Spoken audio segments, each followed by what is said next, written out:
Hello everyone. आज के इस वीडियो में हम क्राइम के एक बहुत ही इंपॉर्टेंट टॉपिक के बारे में डिस्कस करेंगे जो है एसेंशियल्स ऑफ क्राइम। बट उससे पहले ये समझ लेते हैं व्हाट इज़ क्रिमिनल लायबिलिटी, क्योंकि ये टॉपिक बहुत ही ज़्यादा इंपॉर्टेंट है आगे के टॉपिक को अच्छे से समझने के लिए। क्रिमिनल लायबिलिटी का मतलब क्या होता है? जब कोई क्राइम करता है तो उसके क्रिमिनल बिहेवियर की रिस्पॉन्सिबिलिटी किस पर आएगी? जो क्राइम करता है उसी पर ही रिस्पॉन्सिबिलिटी आती है and that is called criminal liability. What is crime को हम इससे पहले वाले वीडियो में अच्छे से पढ़ चुके हैं, समझ चुके हैं। यहाँ पे हम थोड़ा सा ब्रीफ करेंगे इसको। Crime is anything which is done with an evil intention against the society and its consequences are not compensable. मतलब ऐसा कोई काम जो गलत इरादों के साथ किया गया हो, किसके अगेंस्ट किया गया हो, सोसाइटी के अगेंस्ट किया गया हो, जो सोसाइटी एक्सेप्ट ना करती हो ऐसे काम, और उसके जो नतीजे होंगे वो आप कंपनसेट नहीं कर सकते। अगर आप ऐसे काम करते हैं तो आपको पनिशमेंट ही दी जाएगी। तो अभी तक हमें ये समझ आ चुका है what is criminal liability. Criminal liability is equals to responsibility for criminal behaviour. और ये भी समझ में आ चुका है व्हाट इज़ क्राइम। क्लियर हो चुका होगा आई होप। अब हम देखते हैं what act constitute a crime. मतलब क्राइम किन चीज़ों से मिलके बनता है, कौन सी चीज़ें असेंशियल है, तब जाके क्राइम माना जाता है कि कोई क्राइम हुआ है। तो उसके लिए दो वर्ड्स हैं, या फिर हम बोल सकते हैं ये दो एसेंशियल एलिमेंट्स हैं जो कंस्टिट्यूट करते हैं क्राइम को। अब वो दो एलिमेंट्स क्या हैं? वो दो एलिमेंट्स हैं mains Riya and एक्टिस Reis. First है mens Riya, second is एक्टिस Reis. जब ये दोनों कंबाइन होते हैं, साथ में आते हैं, तभी ये क्राइम पॉसिबल हो पाता है। मेंस रिया को समझते हैं। मेंस रिया का मतलब होता है क्रिमिनल इंटेंशन या मेंटल एस्पेक्ट, और एक्टिस रियस का मतलब होता है क्रिमिनल एक्ट और फिजिकल एस्पेक्ट। आप दोनों में से कोई एक वर्ड यूज़ कर सकते हैं, या तो आप क्रिमिनल एक्ट यूज़ करें एक्टिस रियस के लिए, या फिजिकल एस्पेक्ट यूज़ कर सकते हैं। ऐसे ही आप मेंस रिया के लिए क्रिमिनल इंटेंशन यूज़ कर सकते हैं या मेंटल एस्पेक्ट यूज़ कर सकते हैं। दोनों का मीनिंग सेम है। जिससे भी आपको ईजिली समझ में आए आप वो वर्ड यूज़ कर सकते हैं। तो सबसे पहले समझ लेते हैं एक्टिस रियस को, क्योंकि ये शॉर्ट भी है और इतना टेक्निकल नहीं है। तो actus reus says the criminal act per se is termed as actus reus. It includes all the acts in the rule of law as constituting a forbidden act. actus reus का मतलब होता है कोई भी criminal act perform करना, criminal action perform करना। तो उसको हम क्या बोलते हैं? एक्टिस रियस बोलते हैं। एक्टिस रियस को एक एग्जाम्पल के थ्रू समझते हैं। मान लीजिए एक पर्सन है, उसका नाम हम आर रख रहे हैं, ठीक है। अब ये जो आर नाम का पर्सन है ये रोज ऑफिस जाता है। अब ऑफिस जाते टाइम इसको बीच में रास्ते में एक बैगर मिलता है, एक भिखारी मिलता है। वो उसे रोज खाना मांगता है। वो बोलता है कि मेरी हालत इतनी ख़राब है, अगर आपने मुझे खाना नहीं दिया तो मैं मर जाऊँगा। पर फिर भी ये उसकी बातों को इग्नोर करके उसे खाना नहीं देता और ऑफिस चला जाता है। रोज़ यही चलता है। अब एक दिन क्या होता है, वो जो बैगर होता है वो सच में मर जाता है। तो इस केस में क्या आर ने कोई क्राइम किया है? उसकी कोई क्रिमिनल लायबिलिटी बनती है? नहीं, उसकी कोई क्रिमिनल लायबिलिटी नहीं बनती। उसकी मॉरल लायबिलिटी जरूर बनती है, पर कोई क्रिमिनल लायबिलिटी नहीं बनती। उसने कोई क्राइम नहीं करा। So in this case he is free to go और उसको कोई भी पनिशमेंट नहीं मिलेगी। बट यही सेम केस लेते हैं आर का। आर घर जाता है, उसका बच्चा भी बहुत दिन से खाने के लिए रो रहा होता है, बट ये उसको खाना नहीं देता और वो बच्चा एक दिन मर जाता है। बट वो कोई एक्ट नहीं कर रहा, बस खाना देना अवॉइड कर रहा है अपने बच्चे को। बट इस केस में ये एक इलीगल एक्ट है, क्योंकि इसके इलीगल ओमिशन की वजह से लायबिलिटी हेल्ड की जाएगी। एक्टिस रियस इतना ही था। आई होप आपको समझ में आया होगा और एग्जाम्पल से और भी अच्छे से क्लियर हुआ होगा।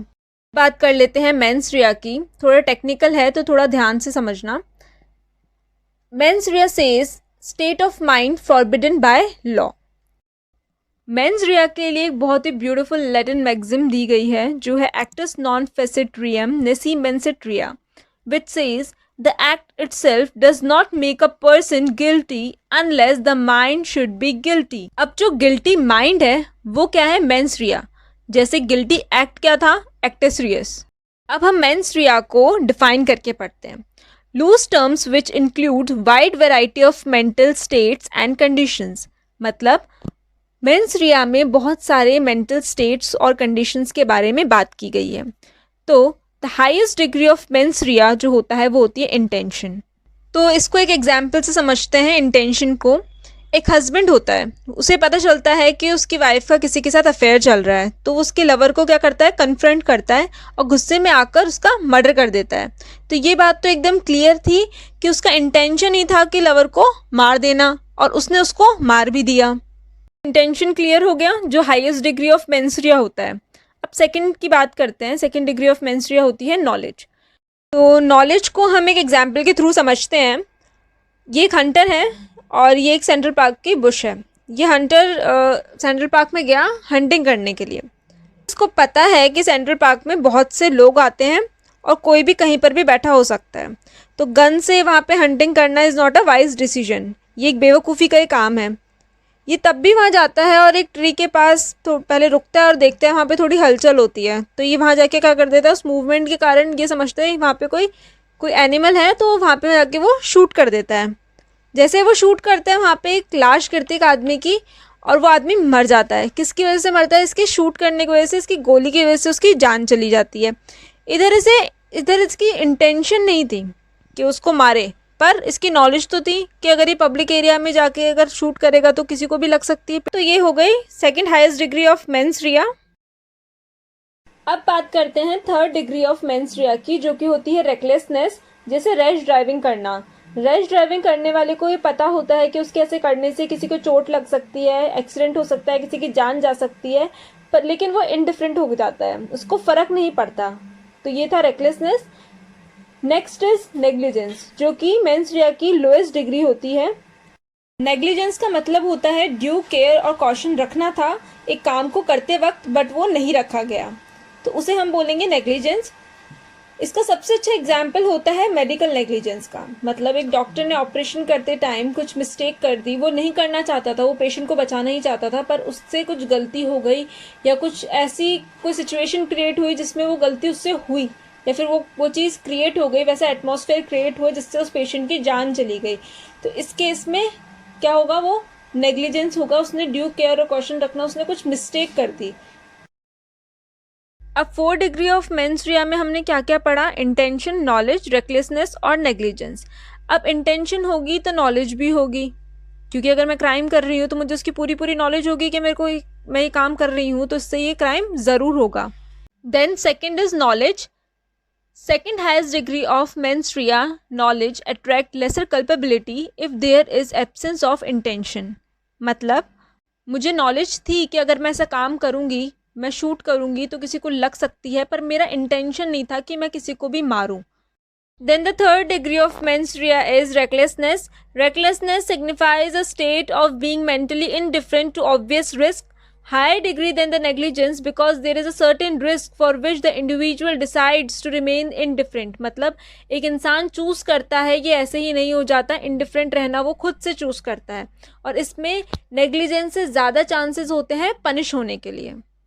Then the last degree of mencria is negligence, which says when there is required a certain degree of due care and caution and the individual lacks in the aspect of care and precaution is termed to be behaving negligently। Negligence का मतलब होता है कि आप choose नहीं करते indifferent रहना, आपसे गलती से या मिस्टेक से वो काम हो जाता है, आपने ड्यू केयर या कॉशन नहीं ली होती है और उससे मिस्टेक के कारण आपसे वो क्राइम हो जाता है। तो ये थी 4 डिग्रीज ऑफ मेंस्ट्रिया। अब ये जो डिग्रीज हैं जैसे इंटेंशन, नॉलेज, ये क्या है, हायर टू लोअर रिस्क है। मतलब इंटेंशन पे सबसे ज़्यादा रिस्क है पनिशमेंट मिलने का, और नेग्लिजेंस पे सबसे कम है। ठीक है, तो अब हम बात कर लेते हैं मेंस्ट्रिया के केसेस की। इतना कोई टेक्निकल केस है नहीं इसमें, पर फिर भी हम एक केस लेके डिस्कस कर लेते हैं। तो हमने केस लिया है B Nathulal versus state of MP का। इसमें होता क्या है कि फूड ग्रेन डीलर होता है, वो लाइसेंस के लिए अप्लाई करता है, उसने जो फीस वगैरह होती है लाइसेंस की, वो रिक्विजिट फीस डिपॉजिट करा दी होती है। अब उसे लगता है कि उसका तो लाइसेंस हो गया, लाइसेंस का काम हो गया, उसे लाइसेंस मिल गया, बट उसे ये नहीं पता चलता, उसके नॉलेज में ये नहीं आता कि उसकी लाइसेंस की एप्लीकेशन जो थी वो रिजेक्ट हो चुकी है, और वो क्या करता है, अपना काम करना शुरू कर देता है। पर जब अथॉरिटी चेक करती है, चेकिंग स्टार्ट होती है, तो उसे पता चलता है कि ये काम तो वो इलीगली कर रहा था। तो ये मैटर जाता है फिर कोर्ट में। तो फिर कोर्ट ये बोलता है कि उसने ये काम गुड फेथ में किया है, तो यहाँ कोई मेंस रे एप्लीकेबल नहीं होता, और इसलिए उसको इस केस से एक्यूट कर दिया जाता है। सो आई होप आपको ये सारे टॉपिक्स अच्छे से क्लियर हुए होंगे। एक्टिस रियस और मेंस रिया अब आपको अच्छे से समझ आ चुका होगा। So do like, subscribe and share to my channel. Thanks for watching.